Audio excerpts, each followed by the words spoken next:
Coisa de cidade pequena. Ah, mas o que esses rumores diziam? Que a Leonora empurrou ele.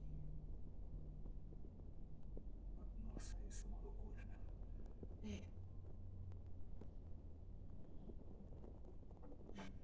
Um homem com quem me casei. Tive filhos. Era apaixonado por outra mulher há 12 anos. Ela também. Era casada, eles tinham uma espécie de casamento secreto. Eu não sabia de nada. Nos apaixonamos, casamos, mas não sabíamos nada do outro. Eu fui bem aconselhada quando estava para me separar. É preciso pensar o divórcio como um acordo.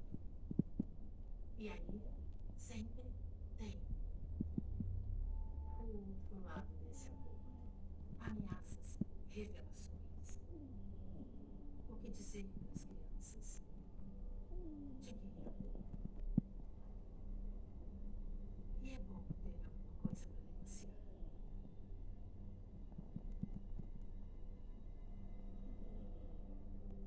Qual era o nome da menina que o Mike estava gostando?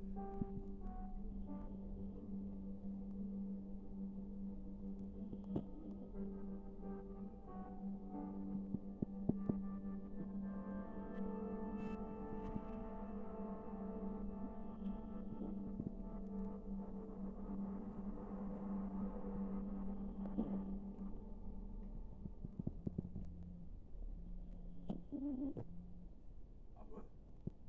Oi, é a Sônia. Sônia, obrigado por ligar. Eu tenho que falar rápido. Tudo bem. A Cassandra disse que talvez você tenha visto alguém quando o Mike morreu. Pode falar comigo? Viu?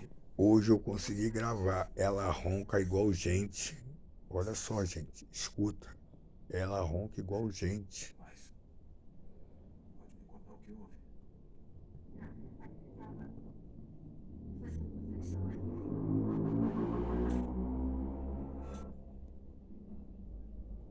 lá.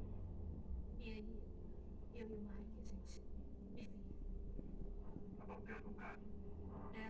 a gente estava bem apaixonado. Mike, E o que viu?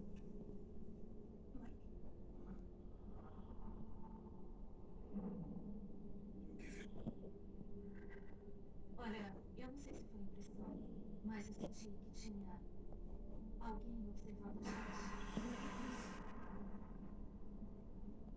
Viu a Leonora? Talvez.